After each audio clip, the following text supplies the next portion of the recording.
दोस्तों स्वागत है बिग बॉस के एक और रिव्यू में हमारे चैनल खबर प्लेयर में। दोस्तों कल के एपिसोड में हमने देखा कि कैसे वीआईपी मेंबर्स ने राजीव को जेल के अंदर डाल दिया। विशाल जिसे अपनी गेम तो खुद ही नहीं पता, वो समझा रहा था कि राजीव को कि जेल जाओगे तो सबसे ज्यादा फुटेज तेरे पे ही रहेगी। लेकिन विशाल भाई आपको ये पता नहीं होना चाहिए कि बिग बॉस खेल खेलते हैं, आप नहीं। और बिग बॉस ने ऐसा खेल दिखाया कि एपिसोड में राजीव का फुटेज सिर्फ 10 मिनट ही दिखा, क्योंकि बिग बॉस ने टास्क दे दिया था बीच में और राजीव अंदर से ही जेल के अंदर से ही बोल रहा था बिग बॉस मुझे बाहर निकालो, मैं टास्क बाहर से देखूंगा, मैं अंदर नहीं जाऊंगा। लेकिन बिग बॉस ने उसकी एक बात नहीं सुनी और उसे कुछ फुटेज देना ही नहीं समझा। तो विशाल ये गेम बिग बॉस खेलते हैं, आप नहीं। लेकिन बिग बॉस का इस पर कोई फर्क नहीं पड़ता कि क्या हो रहा है क्या नहीं हो रहा, उसे तो बस अपने टीआरपी से मतलब है। सही में पूरे घर में अगर कोई गेम अच्छी तरह से समझ पाया है वो है प्रतीक। प्रतीक ने राजीव को पहले ही कह दिया था कि अगर आप ये टास्क अच्छे से नहीं खेलोगे, अगर जेल चले जाओगे तो आप वीआईपी मेंबर के लिए जो टास्क होगा उसमें पार्टिसिपेट नहीं कर पाओगे। लेकिन राजीव को कुछ समझ ही नहीं आ रहा था। राजीव को जो उन्होंने कहा कि आपको फुटेज मिलेगी, तो राजीव सिम्बा, मैं क्या बोलूं सिम्बा के लिए, मैं क्या बोलूं, और यही बोलते गए और वो टास्क अच्छे से नहीं कर पाए, जिसकी वजह से राजीव को जेल जाना पड़ा। उमर को फिर देखा गया एपिसोड में कि वो करण और तेजस्वी से कह रहे थे कि हम लोग कुछ ज्यादा ही सोचते हैं और जो भी सोचते हैं उसका उल्टा ही होता है, इसलिए हम गेम ऑफ गेम की तरह खेलेंगे, उसमें ज्यादा दिमाग नहीं लगाएंगे। वो सब अपनी गलती मांग लेंगे। विशाल अपने टेंशन में चलता है। विशाल तो कह रहा नहीं नहीं हमने तो सब सही किया है, जैसे कि वही सही खेल रहा है। और वैसे भी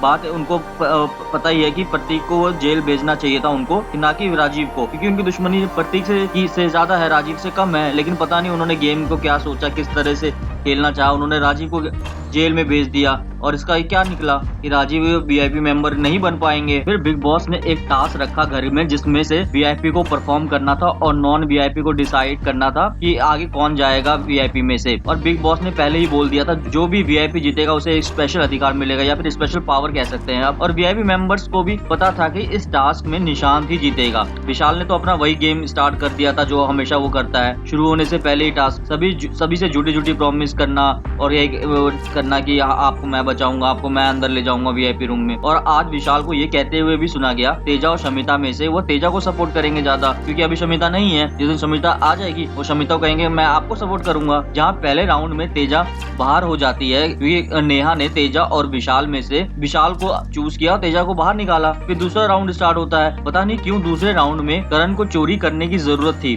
क्योंकि उनका बास्केट में तो पहले से ही इतना वेट था, उनको चोरी करने की तो जरूरत ही नहीं थी। वो चोरी के अपने बास्केट में डाल रहे थे तो वेट पर सिम्बा ने उन्हें देख लिया और सिम्बा ने अपना वही काम किया जो पहले हमेशा करते हैं। उन्होंने उस टाइम कुछ नहीं बोला, ना वो कभी ऐसा बोलते हैं। लेकिन आप सबको तो पता ही है प्रतीक से कहाँ रुका जाएगा। प्रतीक ने सिम्बा से पूछा, सिम्बा ने कहा हाँ वेट डाला तो है, तो उसने सीधा करण के बास्केट में से वेट निकालना स्टार्ट कर दिया। फिर उसके बाद करण का भी रिएक्शन आया और उसने भी बास्केट को ही सीधा तोड़ ही दिया और बात बहुत आगे बढ़ गई। फिर सारे लोग भी इन्वॉल्व हुए, दोनों को शांत कराया और टास्क को आगे स्टार्ट किया। सिम्बा ने आज जितना बोला उतना तो उसने पूरे सीजन में नहीं बोला जितना सिम्बा ने आज बोला। सिम्बा ने करण और निशांत में से करण को गेम से बाहर निकाला और करण से पूछा क्या आप खुद के दम पे वीआईपी रूम में आए हो या फिर किसी और के लिए लाए, तो उन्होंने बोला मैं तो अपने दम पे नहीं आया। और निशांत और करण में से उसने निशांत को चूज किया और कहा कि निशांत ज्यादा फेयर खेलते हैं एज कम्पेयर टू करण। और एपिसोड में ये भी देखा गया करण और तेजस्वी के बीच में बात हो रही थी। उमर ने जो रिएक्शन दिया था कल टास्क में, तो करण इसकी मैटर पे उमर से बात करने गया, लेकिन उमर ने बोला कि तेजस्वी का मुझे पसंद नहीं है, जो बीच में किसी मैटर में घुसती है, उसका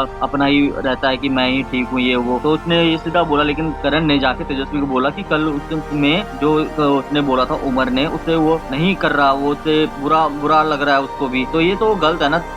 करण तेजा भी खुद बोल सकती है, आप उसको उसकी गेम खेलने दो, आप उसकी गेम खेल रहे हो ऐसा लग रहा है, आप अपनी गेम खेलो। ये तो ऐसा लग रहा है कि दोनों आप ना अपनी गेम तो ज्यादा नहीं खेल रहे, आप तेजस्वी गेम खेल रहे हो। तेजस्वी तो अपना खुद का गेम खेलती है। अब बिग बॉस का घर पूरी तरह से पलट चुका है, क्योंकि इस बार कोई तो कुछ कर नहीं रहा है। इन्होंने जेल का भी टास्क बहुत ही लाइटली लिया और हंसते हंसते राजीव को जेल के अंदर डाल दिया और राजीव भी हंसते हंसते जेल के अंदर चला गया।